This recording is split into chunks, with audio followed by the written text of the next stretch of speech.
청와대 국민청원 게시판에 올라온 글입니다. 경기도의 한 여성 전용 임대 아파트를 거론하며 남녀 공용으로 전환해달라는 내용입니다.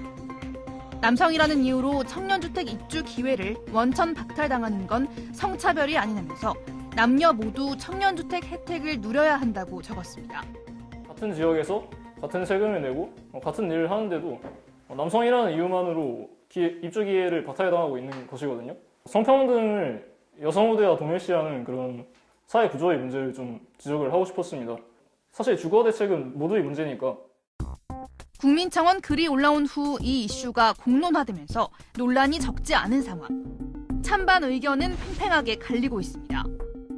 한 여론조사 사이트에서 이번 문제가 성차별이 맞는지 물었더니 응답자의 54%가 그렇다고 답했습니다. 아니다는 32%, 잘 모르겠다는 응답 또한 13%에 달했는데요.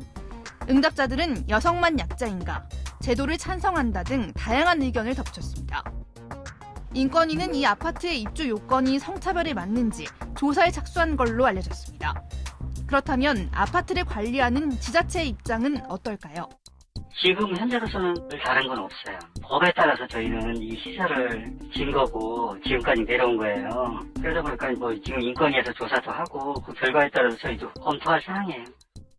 담당자는 인권위의 판단을 확인한 후 해당 아파트의 입주 요건을 검토하겠다고 밝혔는데요. 청원인이 문제라고 제기한 여성 전용 임대 아파트. 처음 어떻게 도입된 것인지 이쯤에서 궁금해졌습니다. 1970, 80년대 서울 구로공단에는 신발, 가발 등의 공장이 빼곡히 들어섰습니다. 노동 수요가 늘면서 여성 노동자들은 이곳에 몰리게 되죠. 밤새도록 일해야 했던 여성 노동자들. 이들의 주거 환경을 개선하기 위해 정부가 공단 근처에 임대 아파트를 건설한 것이 여성 전용 임대 아파트의 시초라고 할 수 있습니다. 바로 산업화 시대의 유물인 거죠. 그렇다고 무조건 여성 전용 아파트가 옳다는 건 아닙니다. 역차별이라 논하기 전에 그 이면을 들여다보자는 이야기입니다. 지금은 1980년대도 아니고 더 이상 가족 뒷바라지를 위해 여공들이 단순 노동을 하는 시대는 끝났죠. 그렇다면 현 시대에 여성 전용 아파트가 필요한 이유는 무엇일까요? 저희는 이곳에 살아본 사람의 이야기를 직접 들어보기로 했습니다. 여성 전용 아파트 어떻게 들어가게 되셨나요? 서울이 고향이 아니라서 취업을 위해 상경했는데 방값이 항상 문제였어요. 한동안 고시원 생활도 많이 했었는데 부모님께서 이런 제도가 있다고 하셔서 입주 지원하게 되었습니다. 거주할 때 좋았던 점을 꼽아주신다면요? 임대료가 저렴했던 점, 비교적 안전이 보장되는 점이었습니다. 안전을 크게 보장한다는 입주자의 말이 사실인지 실제로 확인해 보겠습니다. 서울의 한 여성 안심주택. 복도 방범창과 들어가는 입구에 설치된 CCTV, 출입구 바깥쪽에 마련된 무인 택배함 등 입주민들이 안심하고 생활할 수 있는 장치들이 곳곳에 눈에 띕니다.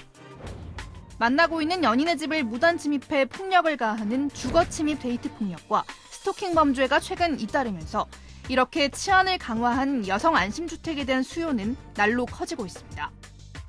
사회관계망 서비스상에선 이런 글도 보였는데요. 여성 임대주택은 가정폭력이나 데이트폭력의 가해자, 착취하는 주변인으로부터 입주자를 보호하는 장치이기도 하다. 물론 이런 폭력 사태를 무조건 일반화해서도 안 되겠지만 최근 발생한 일련의 사태들을 보면 사회 안전망이 튼튼하지 못했다는 점을 부인하긴 어렵습니다. 여성 임대주택을 논할 때 열악한 자립 문제와 함께 성범죄와 치안 문제 등의 특수성도 간과해선 안 된다는 겁니다. 여성들에게 주거 안정이라고 하는 것은 단순한 주거 환경 개선으로 그치는 것이 아니라 자신이 생명권 보장과도 이어진다는 것이죠. 그러하기 때문에 여성 노동자들에게 임대주택을 대여하는 것은 사회적인 안정과 그리고 시민 기본권을 보장하는 조치로. 현재 여성만 입주 가능한 아파트는 전국에 4곳 정도만 남은 상황. 여성이라는 전제하에 나이와 소득, 결혼 여부, 직장에 근무 중임을 증명해야 입주할 수 있는데요. 비교적 저렴한 보증금과 월세가 강점으로 알려져 있습니다.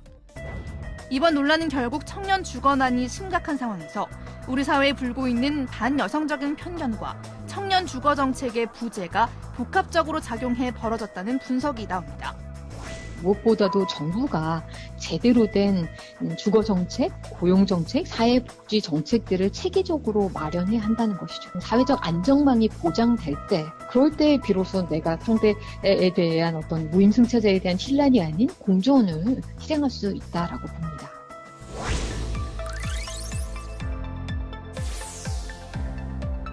시티톡 정유림입니다.